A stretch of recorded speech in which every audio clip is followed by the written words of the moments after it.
Hi, ఈరోజు మనం క్లాస్లో ఒక స్క్రిప్ట్ ఎలా రాయాలో చూద్దాం. ఫస్ట్ నేను స్క్రిప్ట్ రాయడానికి నేను బేసికల్గా ఒక సాఫ్ట్వేర్ని యూజ్ చేస్తాను. ఆ సాఫ్ట్వేర్ ఏంటంటే rawscripts.com అన్నమాట. ఈ వెబ్సైట్లో నేను ఏం చేస్తానంటే స్క్రిప్ట్స్ రాస్తాను అన్నమాట.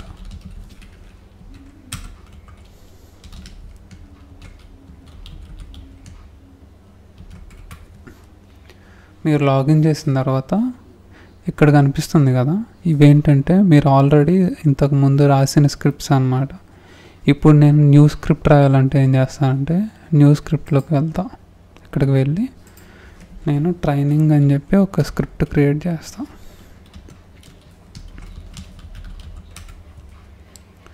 చూడండి, స్క్రిప్ట్ క్రియేట్ అయింది కదా. ఇక్కడ ఫేడ్ ఇన్ అని ఉంది కదా. ఫేడ్ ఇన్ అంటే ఏంటంటే ట్రాన్సిషన్ అన్నమాట. దీన్ని ట్రాన్సిషన్ అంటారు. దీన్ని ఏమంటారంటే స్లడ్జ్ లైన్ అంటారు అన్నమాట. అంటే దీన్ని బేస్ చేసుకొని మనం సీన్ ఎక్కడ తీస్తున్నాము, ఏ లొకేషన్లో తీస్తున్నాము అనేది ఈ స్లడ్జ్ లైన్ని బేస్ చేసుకుని మనకు తెలుస్తుంది. ఇక్కడ ఐఎన్టీ అంటే ఇంటీరియర్ అని అర్థం. అదే ఎక్స్టీరియర్ అయితే ఈఎక్స్టీ అని రాస్తారు. ఈ ఫార్మాట్ ఎలా ఉంటుందంటే ఇంటీరియర్ అంటే ఇంటీరియరా ఎక్స్టీరియరా స్పేస్, ఇక్కడ ఏంటంటే లొకేషన్ నేమ్ అన్నమాట. ఇప్పుడు ఫర్ ఎగ్జాంపుల్ నేను మై హౌస్ అంట. మై హౌస్ అనేది లొకేషన్ అన్నమాట.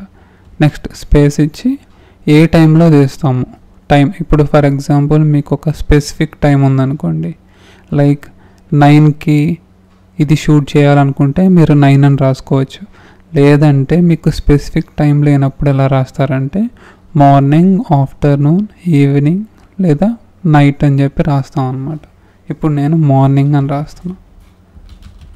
నేను ఈ స్లడ్జ్ లైన్ చూస్తే మనకేం తెలుస్తుందంటే ఇంటీరియర్ లొకేషన్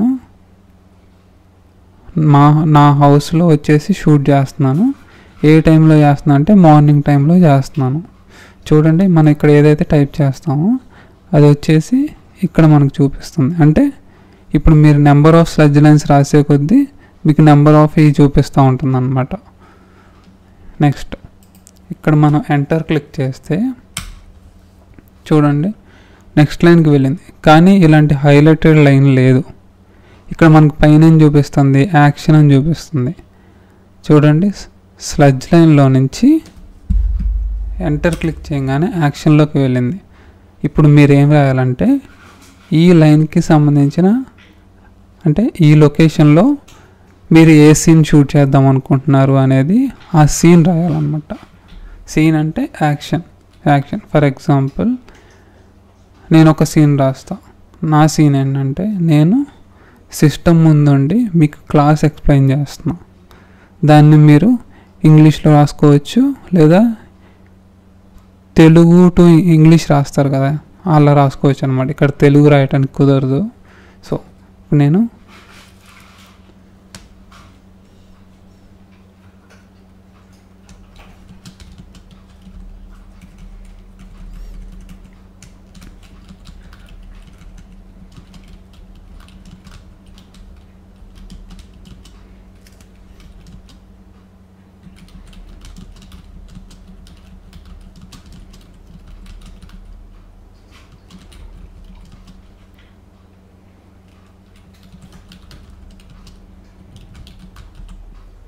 చూడండి, ఇక్కడ నేనేం రాశానంటే Siddhu sitting in front of his system and trying to explain about screen writing అని చెప్పాను. ఇక్కడ మనకి ఏమర్థం అవుతుంది, ఇక్కడ మనకి ఏ డైలాగ్ లేదు. కానీ 2 లైన్స్ని చూస్తే మనకి ఏమర్థం అవుతుందంటే నేను ఏం చేస్తున్నాను అనేది తెలుస్తుంది అన్నమాట. దానికోసం మనం యాక్షన్ యూజ్ చేస్తాం. దీన్నే కదా యాక్షన్ అంటాం.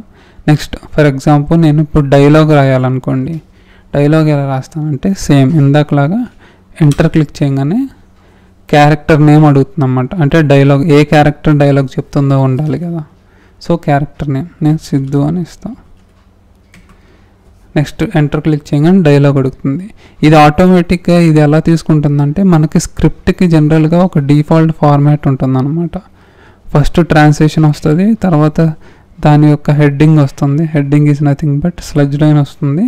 తర్వాత సీన్లో ఏం జరుగుతుందో వస్తుంది, ఒకవేళ డైలాగ్స్ ఉంటే డైలాగ్స్ వస్తాయి అన్నమాట. చూడండి,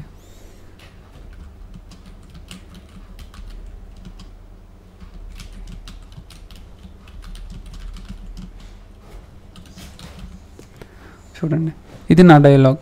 అంటే ఇక్కడ ఏముంటుందంటే ఇది యాక్షన్.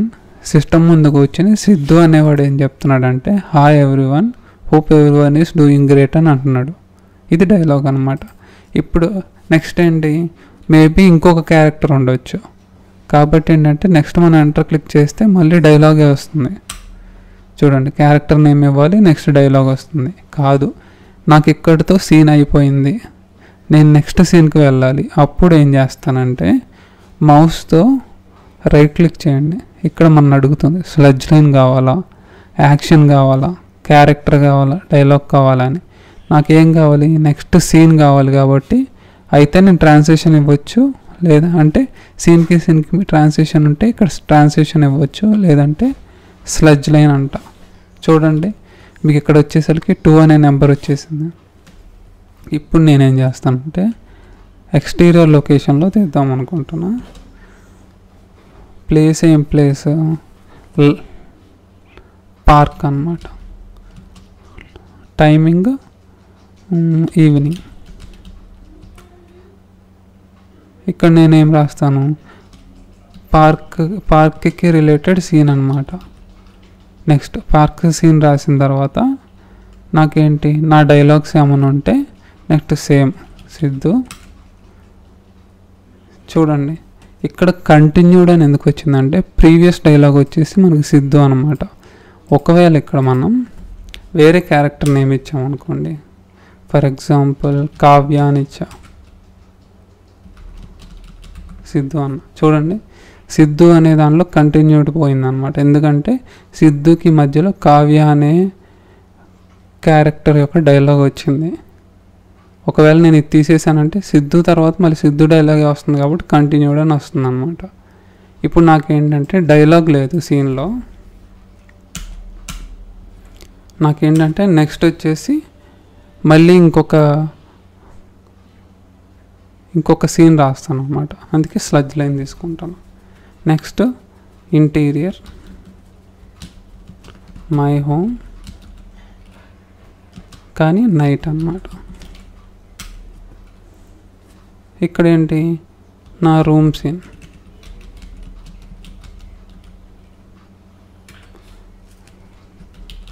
సిద్ధు,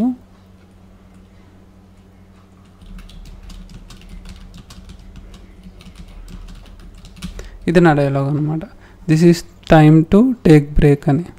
ఒకవేళ నేను బై మిస్టేక్, ఒకవేళ ఇది నా సీను, చూడండి, ఒకవేళ సిద్ధు అనేది లేదనుకోండి, ఇది నా సీన్.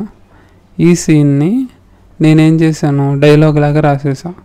ఇప్పుడు నేనేం చేయాలి, దీన్ని సీన్గా కన్వర్ట్ చేయాలంటే సింపుల్గా ఈ లైన్ మీద రైట్ క్లిక్ చేసి యాక్షన్ అంటే యాక్షన్కి వెళ్ళిపోతుంది, లేదు స్లడ్జ్ లైన్ అంటే స్లడ్జ్ లైన్గా తీసుకుంటుంది, లేదు క్యారెక్టర్ అంటే క్యారెక్టర్గా తీసుకుంటుంది, లేదు డైలాగ్ అంటే డైలాగ్గా తీసుకుంటుంది. ఇక్కడ ఇవి కాకుండా ఇంకా ట్రాన్స్లేషన్ కూడా కాకుండా ఇక్కడ మీరు చూసారంటే పారాంథటికల్ అని ఉంది. దీని మీనింగ్ ఏంటంటే ఇది ఎక్కడ మనం యూజ్ చేస్తామంటే చెప్తా.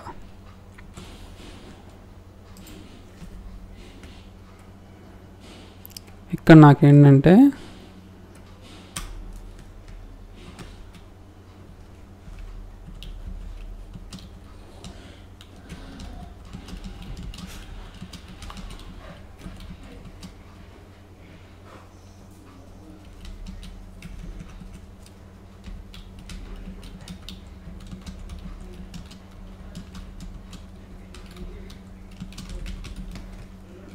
ఇక్కడ చూడండి, సిద్ధు అనే క్యారెక్టరు, ఈ క్యారెక్టరు కన్ఫామ్గా ఈ సీన్లో ఒక హ్యాట్ పెట్టుకోవాలి.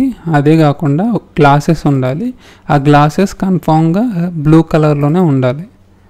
అంటే ఈ డైలాగ్ చెప్పే ముందు క్యారెక్టర్ ఎలా ఉండాలి, ఆ క్యారెక్టర్ ఎలాంటి బిహేవియర్ చేయాలి. ఒకవేళ ఈ డైలాగ్ చెప్పే ముందు ఫర్ ఎగ్జాంపుల్ కోపంగా చూడాలనుకోండి, దానికి సంబంధించిన ఎమోషన్ అనేది ఇక్కడ రాస్తాం అనమాట. అలా అంటే ఆ క్యారెక్టర్ ఎలా బిహేవ్ చేస్తుంది అనేది ఇక్కడ రాస్తాం. దానికి మనం ఏమి యూజ్ చేస్తామంటే ఈ పారాంథెటికల్ అనేది యూజ్ చేస్తాం అన్నమాట. ఇప్పుడు మీరు చూసారు కదా, ఇక్కడ సీన్లో వచ్చేసి దీన్ని ట్రాన్సిషన్ అంటాం. అలాగే దీన్ని స్లడ్జ్ లైన్ అంటాం.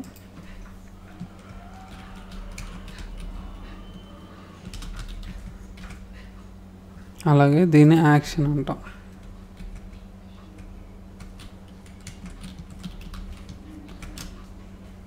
ఇది క్యారెక్టర్, కిందది డైలాగ్.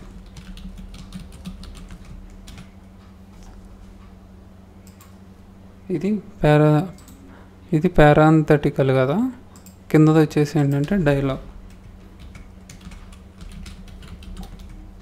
ఇది మనకు ఒక కంప్లీట్ సీన్ ఇలా ఉంటుందన్నమాట. అందుకే ఏం చేశారంటే వీడు మీకు అన్ని ఫార్మ్స్ ఆఫ్ ఇచ్చాడు అనమాట, అన్ని టైప్స్ ఆఫ్ ఇచ్చాడు. ఇప్పుడు మనం నెక్స్ట్ లైన్లో ఇవన్నీ ఉండాలని లేదు, కానీ ఇవి యూజ్ చేసి సీన్ రాస్తారు అన్నమాట. ఇది మనకి బేసికల్గా Hollywood style of script writing. మనకి తెలుగులో వచ్చేసి అది వేరే ఫార్మాట్లో ఉంటుంది. తెలుగులో ఎలా ఉంటుందంటే ఈ డైలాగ్ అనేది రైట్ సైడ్ ఉంటుంది, ఈ డైలాగ్ సంబంధించిన ఇది ఉంది కదా పారాంథెటికల్స్, ఇదేంటంటే మనకి లెఫ్ట్ సైడ్ ఉంటుంది. లేదా ఈ యాక్షన్ కూడా మనకి లెఫ్ట్ సైడ్ ఉంటుంది అనమాట. లెఫ్ట్ సైడ్ ఉంటుంది, డైలాగ్ వచ్చేసి రైట్ సైడ్ ఉంటుంది. ఈ పేజీని 2 ఫోల్డ్స్ చేస్తారు. లెఫ్ట్ ఫోల్డ్లోనేమో యాక్షన్స్ ఉంటాయి, రైట్ ఫోల్డ్లోనేమో డైలాగ్స్ ఉంటాయి అన్నమాట. అది మన తెలుగు ఫార్మాట్, మన ఇండియన్ ఫార్మాట్. ఇది వచ్చేసి ఏంటంటే హాలీవుడ్ ఫార్మాట్ అన్నమాట.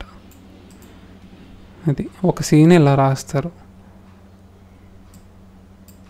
మీకు అర్థమైందని అనుకుంటున్నాను.